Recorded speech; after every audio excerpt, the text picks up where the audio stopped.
morning, Alvin. We ask you guys a lot about Taysom. And of all the things that he does well, is there one thing specifically that you believe he does better than the others? I wouldn't say specifically, but I think it's all encompassing. His toughness, I mean, is one thing that I think separates him from a lot of guys. I mean, he's the type of dude, he'll run into a wall and get back up and be like, all right, what's the next play? Like, he's just very tough, very, very grit. Like, he got a lot of grit, and I mean, he's just gonna do whatever he got to do to help us win. When you saw him pull off the hurdle, it wasn't quite the Kamara hurdle, but when you saw him pull off the hurdle, what was the thing that went through your mind? What did you think? I mean, he trying to do whatever he can to keep going. Like, you know, some guys don't got that. Like, but he has the instinct to, you know, elevate and get up out the ground, even though he didn't get up too far and he was running in the air. But, you know, I mean, he just makes plays. He's exciting to watch. Next question's from Rod Walker. Hey, Alvin, 8 games into the season, where would you say this team, where do you feel like y'all are, and what are some areas you think you all still need to improve on? I mean, I think we need to improve everywhere, honestly. I think, you know, none of us are feeling like a sense of complacency. We're not like, oh, we had a good game, so we're good. Like, let's just try to recreate that. We're trying to keep ascending. If you're not ascending, you're not doing nothing. You're descending. So trying to keep getting better in all phases, kicking, offense, and defensive.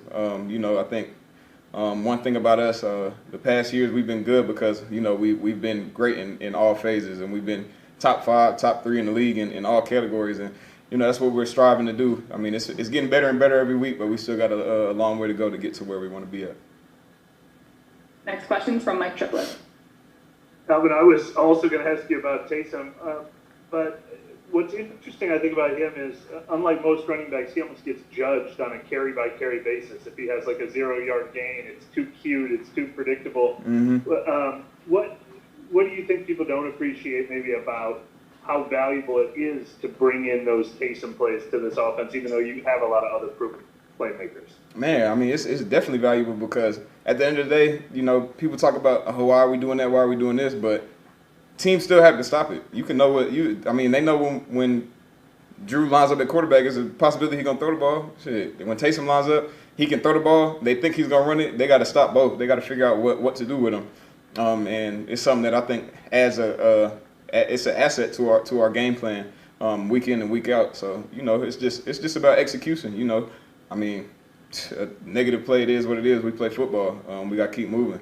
And he does a great job, you know, no matter the outcome. But, you know, he like I said, he's an asset to our offense. Next question's from Luke Johnson. I was going to ask about Taysom too, but I guess I'll throw those questions off to the side. How do you think the O-line has been playing these last couple of weeks, especially? It seems like y'all kind of won the games at that spot. Oh, I mean, so we go as the O-line goes. So they've been playing terrific, man. They've been playing great. Guys just doing whatever they have to do, just fighting, keep clawing, scratching. I mean, they're, I think, the best O-line in the league, you know. And I just feel like, you know, with us, you know, Drew's comfortable back there. He feels he has the protection he needs. When we run the ball, I have all the confidence in the world that, you know, we can get the jobs done up front and we can do what we got to do.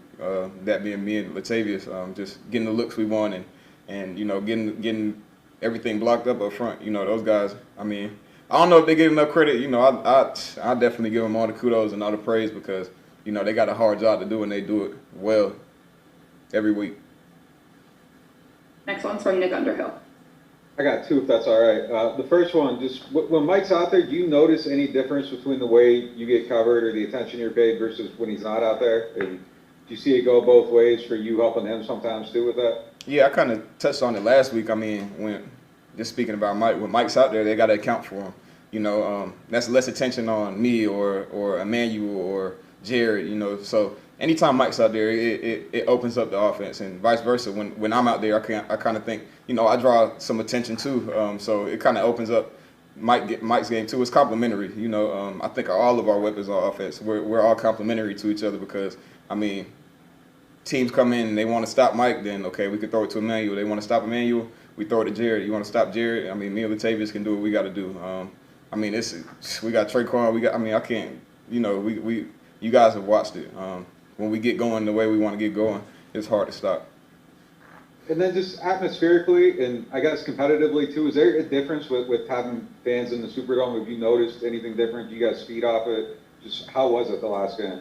Yeah, I mean, anytime we can have fans in that dome, it's obviously advantageous. And, you know, it's a different feel from an empty dome to a dome with 70,000 plus fans, or, you know, even 5,000, 10,000. Like, you know, these fans here, they're amazing. Like, they just, the type of support that we get from them is unmatched. So, you know, just having them in there definitely gives a different feel, and it's a feel that we want. And, you know, hopefully we can get, you know, closer to the norm of, you know, a full house. Next one's from John DeSager. Alvin, we know you're big on team success, but when you're having the kind of individual success you're having this year or years past, how do you keep yourself level-headed and grounded? I mean, do friends keep you in check? Does family keep you in check? Do you meditate? I mean, how do you stay level? I mean, I just keep moving. You know, I'm not like one that is super like into, you know, individual. Like, I'm not like a egotistic. Like, I'm not into myself like that to where I get caught up in, you know, the things that I'm doing, records, stats. Like, I don't really care about all that. You know, I want to win. You know, team, like I said, team success, it brings individual success. You know, the focus is not on me. It's so much bigger than me, you know. So I've never really been into myself to that extent to where I would lose focus or you know, get ahead of myself or besides myself. You know, I'm having fun playing. I'm having fun being around my teammates. Having fun when we're, you know, doing what we got to do to win every week, and we're having the success that we're having. So that's what I'm focused on, just keeping it moving. And like I say, doing whatever I can do to help the team win. So that's all I'm really focused on. All right, we're all set.